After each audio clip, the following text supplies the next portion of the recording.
You know, when you're stuck in a sin cycle, one of the things that I think is so powerful, it comes from Orthodox Christianity. The more I learn about Orthodox Christianity, I realize how beautiful it is. But when I was growing up or when I first started to get involved in church or I was reading the Word, I always looked at falling into sin like a mistake.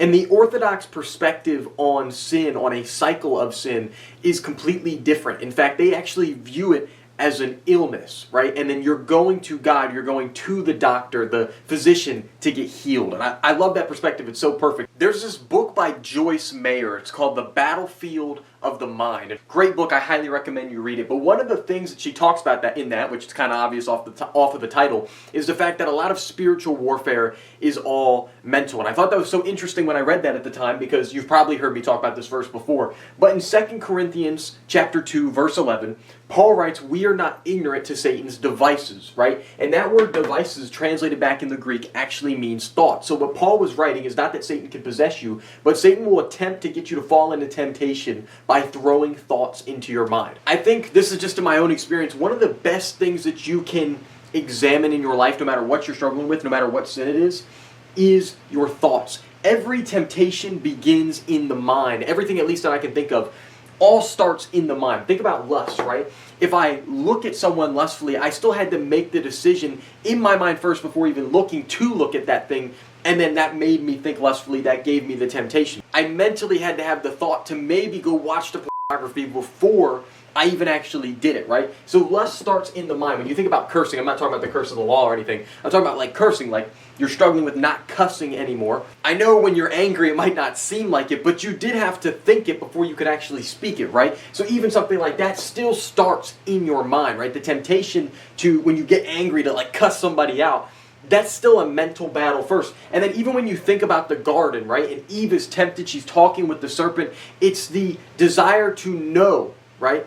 Good from evil. It's that desire to make one wise. It starts in the mind. It's a decision that she makes mentally.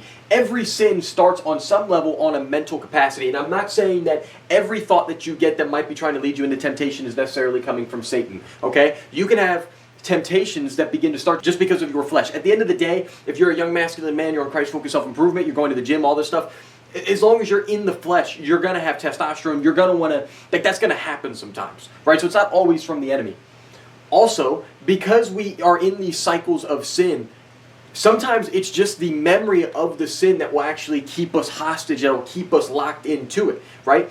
It's the routine of the fact that from the time I was 7 years old to the time I was like 17 or 18, pretty much every night I would use pornography in order to go to sleep. It was almost like part of my nightly routine. And so even after I began to quit and I began to replace it with the Word, there was still this urge when I would lay down at night, like that's part of my routine. It was almost like something chemical in my brain. All of the memories of doing that every night, even that created temptation. So it's not necessarily always from the enemy, but I felt like this was just important to bring up before we went into this teaching any further. And so I bring all this up, I talk about, the battlefield of the mind, all of this different type of stuff to bring up 1 Peter chapter 1, verse 13, and it talks about girding up the mind. In fact, I want to read it from the ESV translation. So this is 1 Peter 1:13. "Therefore, preparing your minds for action and being sober-minded, set your hope fully on the grace that will be brought to you at the revelation of Jesus Christ." So when you read this in the King James, it talks about girding up your mind. What does that mean? Girding up your mind means to prepare. And so I want to take this from a little bit different of an angle when we're talking about the illness of sin or the cycle of sin. How do you actually get out of it? A big piece of the Christian walk is being able to self-examine, right? Being able to look at the things that are going to keep you in temptation, or looking at the things that are going to cause you to stumble and then cutting them out. That's why Jesus talks about it's better for you to cut off your hand and lose that so that you can enter into the kingdom of God rather than keeping your hand when it's the thing that causes you to sin. It's kind of the same type of way. And so like I said, because I struggled with things like pornography for so long, and even things like cussing, I'm not perfect, but I've gotten a lot better at it. I want to list out some things for you to become conscious of, right? To start to look at and examine in your own life that will help you gird up your mind, prepare for the temptation, and will help you weave around it, that will help you flee from temptation, that will help you resist temptation on your Christian walk. And number one being ego is the enemy.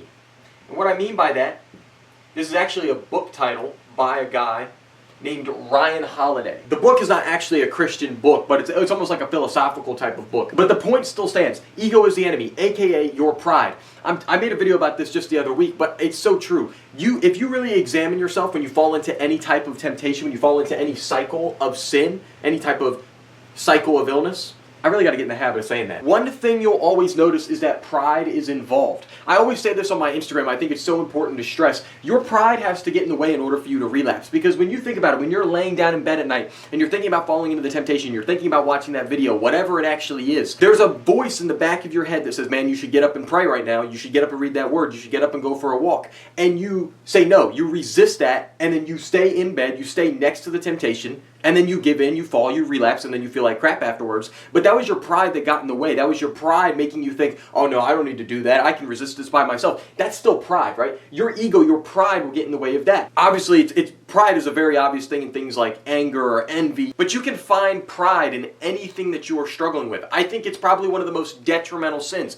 I don't think it's in James, but it says somewhere in the Bible that it says, God resists the proud but gives grace to the humble. Why does he resist? It's not that like he doesn't like you now because you're prideful. It's because when we're prideful, we don't listen. We can't be in submission to God if we're prideful. Right? So I think number one, ego is the enemy. Your pride is by far the number one thing that will probably mess you up and cause you to stay in a cycle of illness. Number two, artificial dopamine hits. Right? I'm just going to, rather than writing all that out, I'm just going to put AD. Artificial dopamine hits. This is so obvious with things like lust, but probably part of the reason you struggle with lust, you're struggling with temptation, is because your screen time is high, because you eat a bunch. I don't know how I can explain this correlation. Maybe it has something to do with dopamine inside of your brain. But I've noticed just in my past, I was far more likely to relapse if I ate junk food or I ate terribly that day. It was almost like my dopamine levels jumped so much, or my craving for more jumped so much that then it just made me more susceptible to falling into some type of sin. It's like you need a higher level of instant gratification in order to like satisfy that your flesh almost. That's the only way I can really explain it. It's like a gateway drug. It's like eating a bunch of junk food and a bunch of sugar almost makes you want to do it more.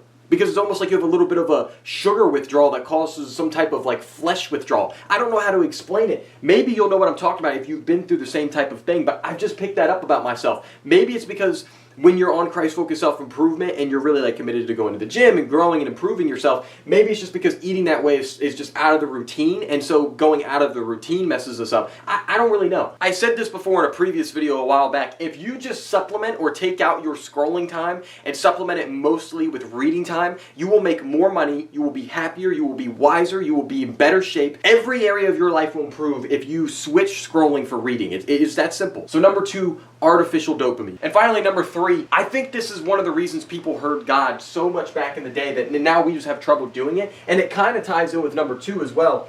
It's the inability to sit in stillness, right? I think one of the reasons they heard from God so much back in the day is not because they were just so much better than us or anything like that.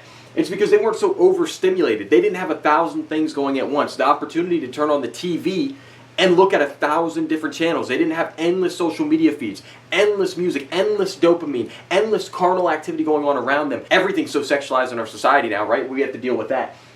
The inability to sit in stillness makes everything harder. When you're tempted to fall into something, it's being able to sit in stillness and go to God that's actually going to deliver you from that temptation, because that's why you flee from lust. You flee away from lust to God. That's the whole point. The Bible says to be still and know that I am God. Stillness is a key to your Christian walk. And I would go as far as to say when you're talking about the cycle of illness, the cycle of sin, if you can master these three things, I'm not saying you'll be perfect because everything comes by the grace of God through faith in Jesus Christ. But I'm saying if you can master these three things, you will likely break out of that cycle. Your life is likely going to be a lot better, and you're likely going to grow with God to a whole new level, and that's what I want for you. That's what I teach, Christ-focused self-improvement. If this video helps you, just like it, subscribe. I'm trying to upload every single Monday, Wednesday, and Friday. Down in the description, I'll leave a link to the King's Hall, our private community, and our free guide on how you can conquer pornography. I'll leave that link down in the description below. Be blessed. I'll see you in the next video.